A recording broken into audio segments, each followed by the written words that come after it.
£1.8 million unpaid tax bill had Portsmouth's players wound up in the right manner at London Road, where they won for the first time in 44 years.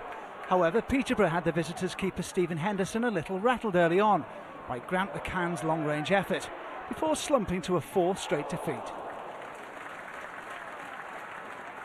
Michael Appleton's decision to play Eric Huseklepp in behind Marco Futax was a tactic which soon paid off for the Pompey boss. The Hungarian's diving header from Hayden Mullins' cross eventually falling for Huseklepp to finish at the second attempt. The pair then combined to set up Liam Lawrence, whose low effort was expertly turned away by posh keeper Joe Lewis. The scouts are hovering around Pompey's players who are likely to be offloaded before the transfer window closes. Centre-back Jason Pearce showcasing his talents with a brilliant header from Lawrence's corner. Peterborough fought back as second-half substitute Mark Little found Tommy Rowe, but Henderson wasn't in the mood to be beaten. And Huseklepp may have had himself the match ball, if it wasn't for Lewis at the other end. The posh keeper beating away this narrow-angled drive.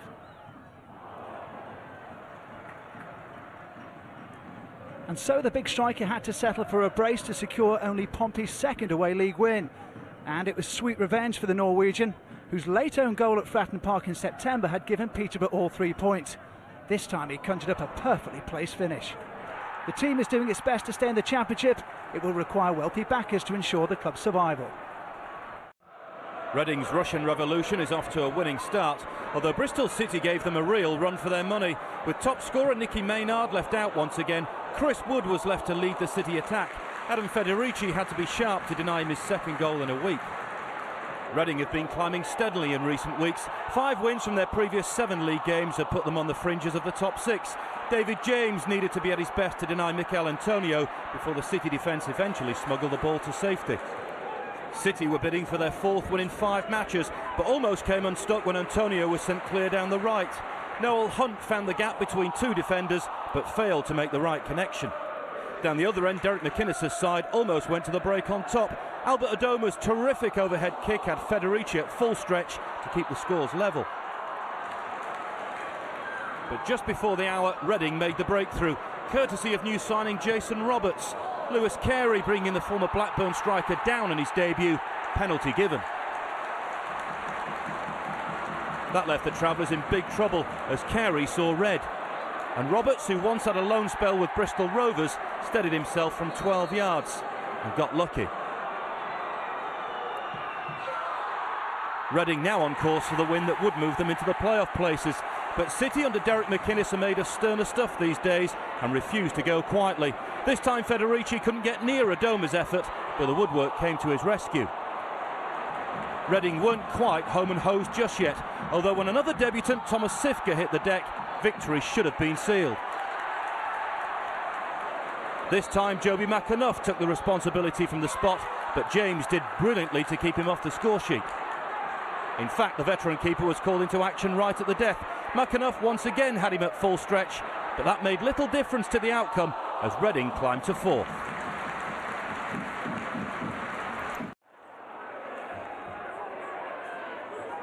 Brentford had this one in the bag by half-time, helped in part by woeful Wycombe defending. Gary Alexander headed the home side in front after just 10 minutes. That signalled the start of a disastrous opening period for Gary Waddock's men, who were 2 down midway through the half. Sam Saunders given far too much room to double the advantage. That put Brentford nicely on course for a first home win since mid-December, and 7 minutes after that, Wycombe's failure to deal with another Jack Bidwell cross led to further punishment, as Alexander gobbled up his 10th goal in as many matches. Wycombe did improve after the break. Dave Winfield headed them back into contention. But hopes of a recovery disappeared with 17 minutes left. Marcus Bean eventually setting up Tamani Diagaraga for the 4th. That goal effectively finished off the visitors' challenge, although they did get another goal back thanks to Ben Strevens. A goal against his former club did little to change the outcome. Instead, it was left to Alexander to have the last word. A thumping volley clinched him the match ball and maximum points as Brentford picked up their first win of the new year in emphatic fashion. As for Wycombe, they're left propping up the rest. After a wretched 3.5 months, Chesterfield are suddenly experiencing some cautious optimism. On Friday night, they dealt Bournemouth their first away defeat in 5 months. Jack Lester was in lively mood for the Spireites, who have now won 2 on the bounce. Bournemouth took a record of 4 wins out of 5 to Derbyshire, but Chesterfield looked the more dangerous. Leicester was denied again as the Spireites sensed the opportunity to climb off the bottom of the table. It was Liam Rydalsh who eventually provided the fireworks. The first goal of his senior career was one worth waiting for. The Cherries couldn't lay claim to such explosive finishing. Wes Thomas came closest as Chesterfield collected a first clean sheet since September. Another one of those on Monday against Oldham in the Johnson's Paint Trophy, and John Sheridan's men will be at Wembley. Following wins over Wednesday in Sheffield United, Chris Powell warned his side not to expect an easy ride at Exeter. The Charlton boss was right. The runaway League One leaders needed a hefty slice of luck to record a 4th straight win. Danny Green says he's claiming this second half goal, but he may have no say in the matter. The contribution of goalkeeper Artur Krusiak might see an intervention by the dubious goals panel. With these two sides conceding only 2 league goals between them in 2012, this was always going to be tight. Jan Kermorgant couldn't quite kill the game off for Charlton.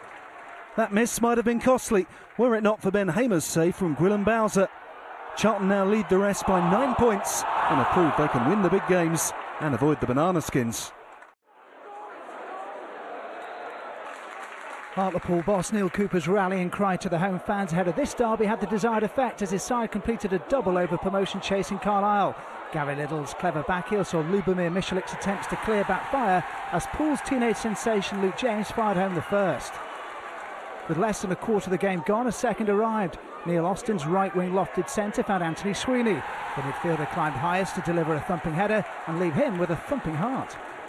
Carlisle's best chance of recovery went before the half hour with the dismissal of their top scorer. Referee Bobby Madley showing Lee Miller a straight red card for this lunge on Andy Monkhouse, a decision Carlisle boss Greg Abbott says the club may appeal. The Cumbrians' 8-match unbeaten run was ended when keeper Adam Collin dithered in front of the star of the show, James. Michelik collapsed in possession under pressure before the 17-year-old rifled home the third to continue to impress in his fledgling career.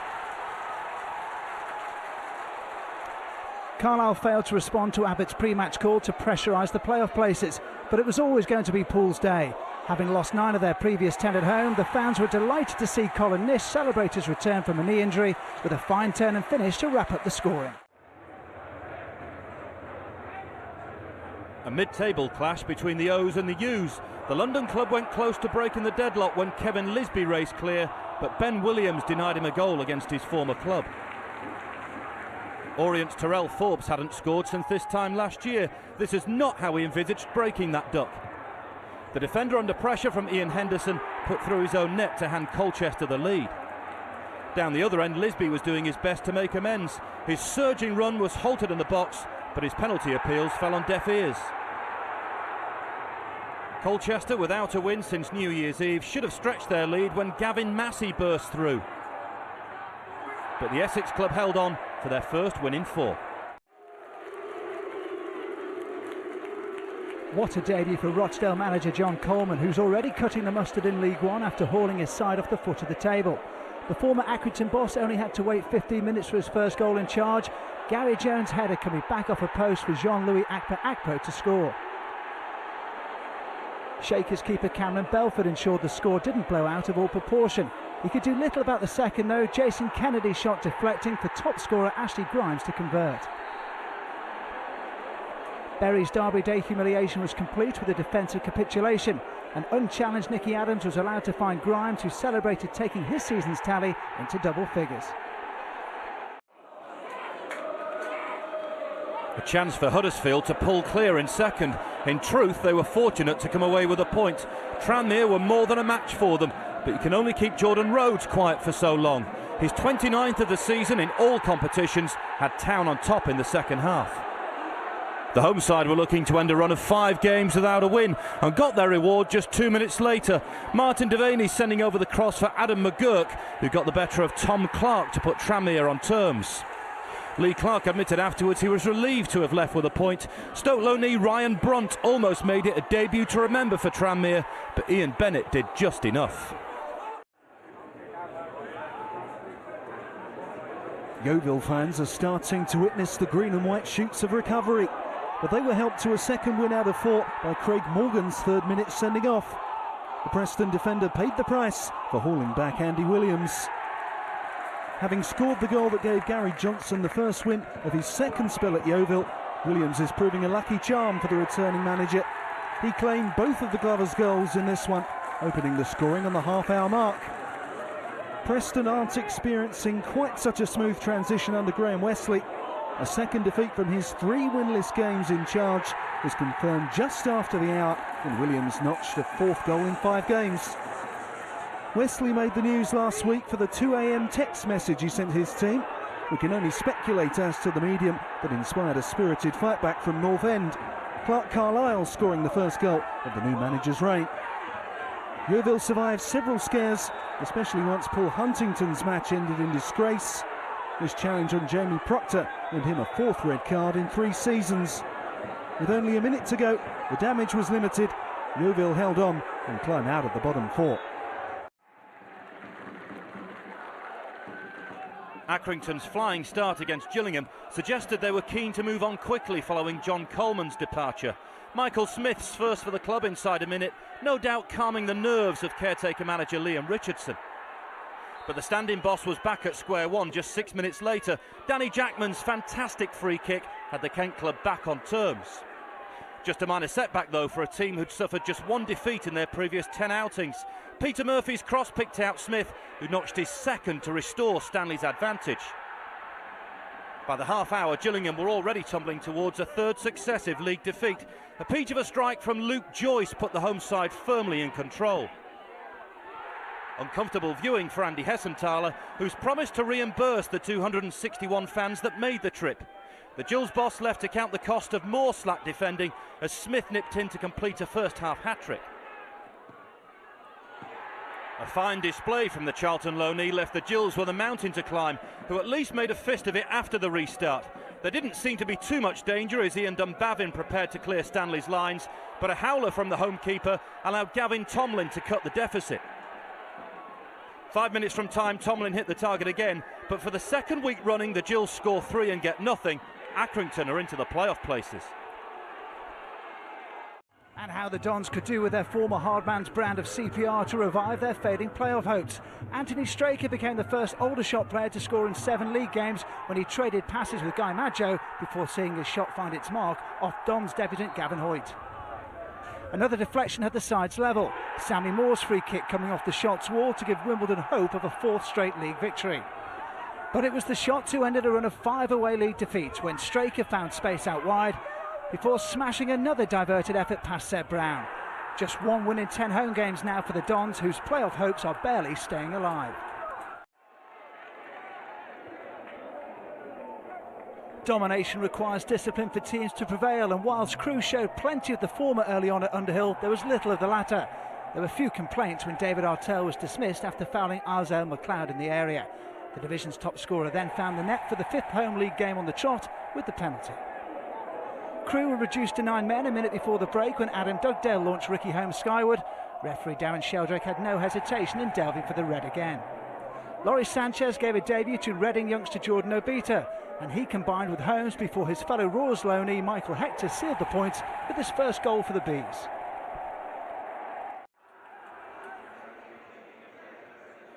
The honeymoon period continues for Mark McGee. A first home match in charge of the Gas saw them record back-to-back wins for the first time this season. Some head tennis preceded Rovers' opener. The Pirates edged this particular rally. Lee Brown then smashing it beyond John McLaughlin with only 6 minutes gone. McGee cut his managerial teeth at Reading, where Phil Parkinson was one of his most successful signings. 2 decades on, Parkinson felt he was unfortunate not to take something against his old boss. There was plenty of fault to find in the defending that allowed Elliot Richards to double Rovers' lead, but it was referee Chris Sargentson that bore the brunt of Parkinson's criticism. Rob Kozluk's 2nd yellow card for that challenge on Richards incensed the away side, who were to mount an unlikely comeback. The Bantams put themselves back in the match with 18 minutes remaining. Andrew Davis and David Sayers both showed an eye for goal. Only those two will know who got the final touch here. The Pirates saw out the match and have now taken 7 points out of 9 under their new manager. But even McGee conceded they were fortunate to survive a penalty appeal when Chris Zabrowski appeared to bring down Kyle Reid. Hard work and good fortune, the key to a first home win since October. Dagenham's first win of 2012 is a significant one. Victory over Rotherham United lifts them out of the bottom two, but when Danny Harrison smashed the Millers in front, the home fans must have been fearing the worst. That goal meant Andy Scott's men had the advantage at the break, but 5 minutes after it, John Nurse sparked the Daggers' recovery. The South Yorkshire side now faced a test of character. Confidence is hardly soaring after a patchy run of form, and just past the hour they were punished once more. Abu Ogogo's shot went in off Mark Bradley as John Still's men edged in front. But the Millers are in desperate need of wins to put themselves back in the playoff picture, and just a minute after going behind they drew level. Scott Griffiths picking out Alex Ravel, who was left completely unmarked. That left 12 minutes for either side to find a winner. Dagenham found it. Scott Doe ending a run of 3 straight defeats, but the Millers lose more ground on the top 7 and lost Michael Rains a minute from the end, dismissed for a second yellow card.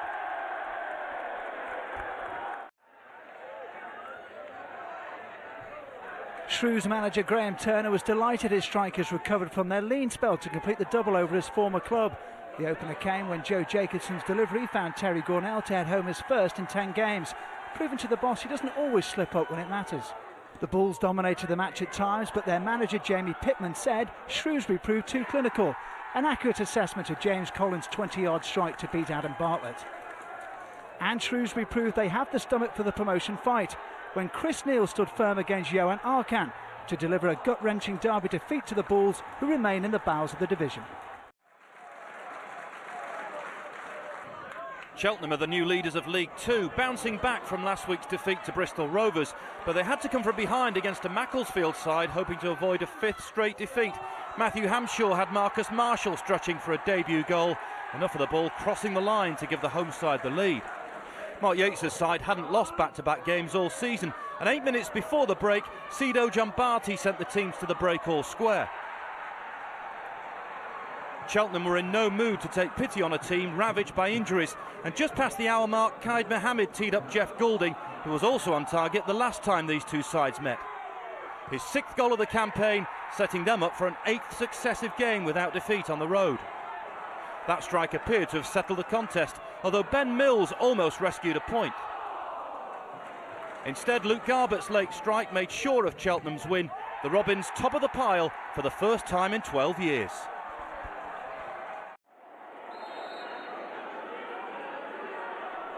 With this Paul Watson free kick the best effort that Plymouth could muster at Vale Park, Argyle could hardly complain about going home without a point.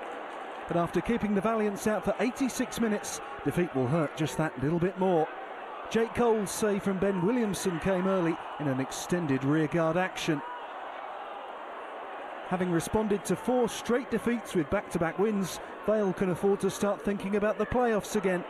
But victory here looked in doubt, especially once Sean Riggs' shot deflected narrowly wide. Last gasp goals have earned Plymouth 4 points in recent weeks. Now it was their turn to suffer the heartache of letting in a late one. Substitute Tom Pope curling in the goal that puts Plymouth back in the bottom 2. The fortunes of Adi Boothroyd and Martin Ling could hardly be more different. Torquay are eyeing the top 3 after this, an 11th win out of 14. Rene Howe went close against the Cobblers side, who are making bottom place their own. Adi Boothroyd says his side need to put their fists up and get fighting. They had their chances here, but Saido Berahino couldn't land the knockout blow. Instead, Northampton let their guard down at a corner, allowing defender Mark Ellis a 3rd goal in 4 games. Torquay now just 2 points off the promotion pace.